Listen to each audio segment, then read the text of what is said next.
Fundamentalism obviously exists today in the United Kingdom. It's really not hard to find. Fundamentalism is actually on the rise in many parts of the world.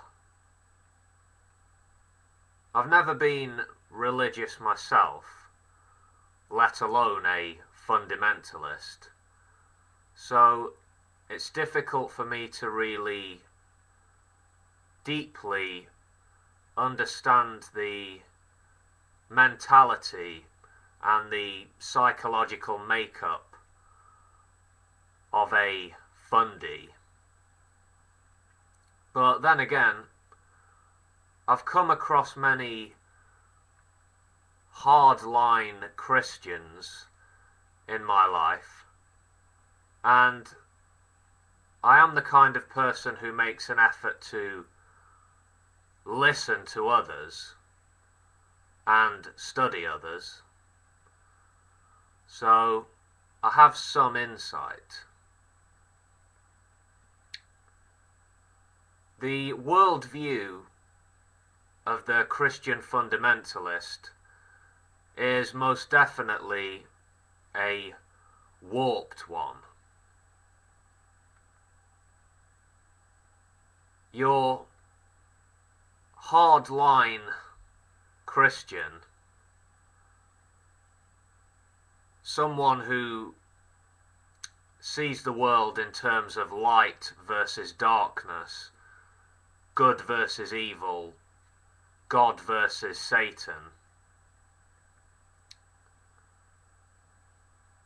he will look at things people do, and he will see either righteous acts or sinful acts. To the Christian fundamentalist, people fall into one of two categories: saved or unsaved.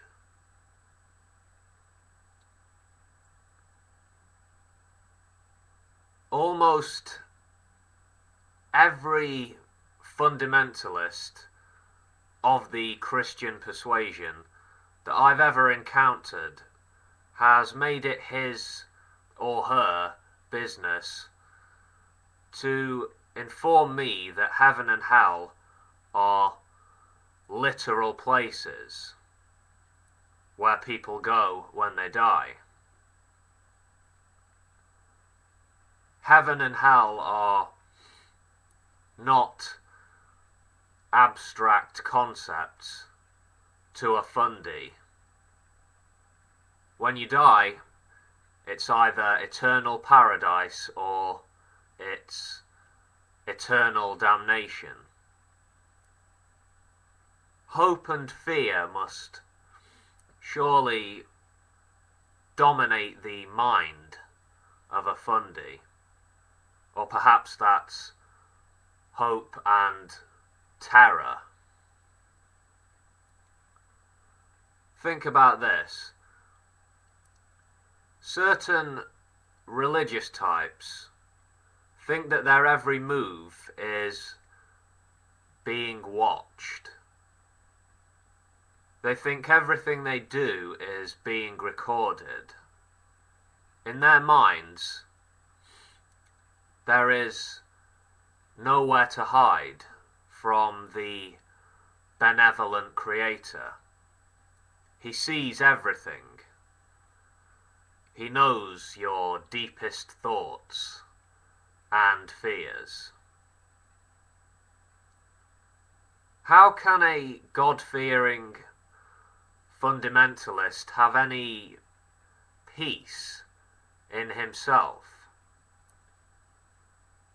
How can you possibly relax if you feel you're being watched every moment of every day? My experience of Christian fundamentalists is not a positive one. They seem like extremely selfish and unpleasant people, from what I've seen.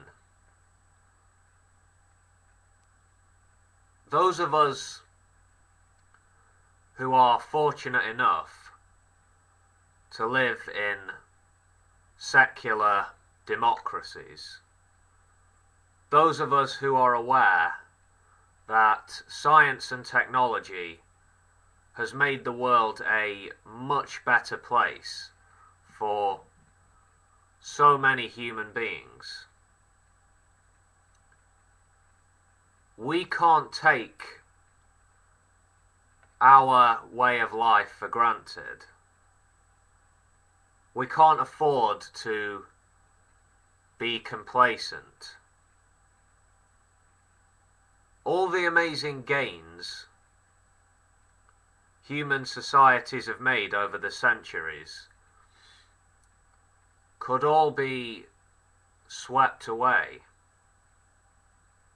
We liberals, we secularists, we pluralists, we all have to be aware of what we're up against. There are those who reject the modern world and the freedoms it offers. Some people are not interested in tolerating our way of life.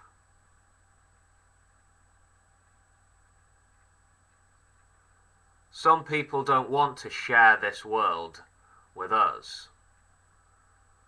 Some people genuinely want to destroy our freedom and the freedoms we stand for. Many fundamentalists are determined to do away with secular values and democratic society. They want us to submit to a divine being.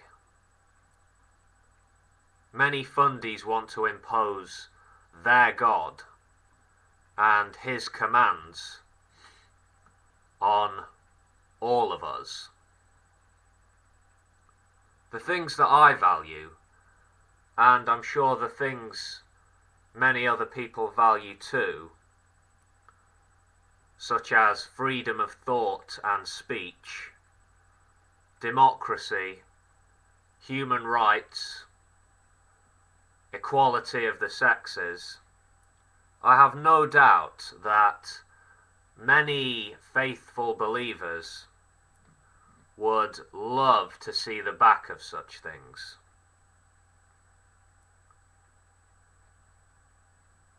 Make no mistake about it, certain fundamentalist groups want power.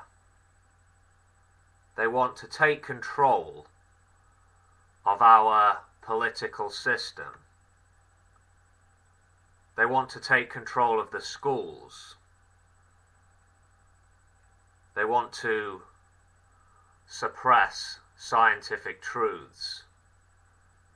And they want religion to dominate public life.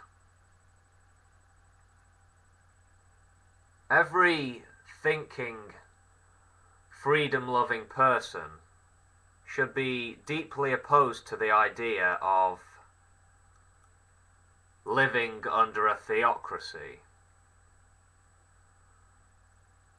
The very idea that we should all bow down and worship, fear, revere, and obey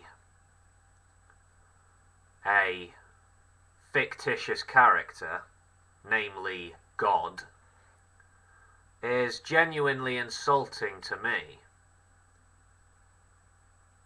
But to the terrified fundy, God is real and his word is absolute and unquestionable. Some people can't be reached. They can't be reasoned with. But they can be exposed, and they can be defeated. And we have to beat them. We simply have to. If they win,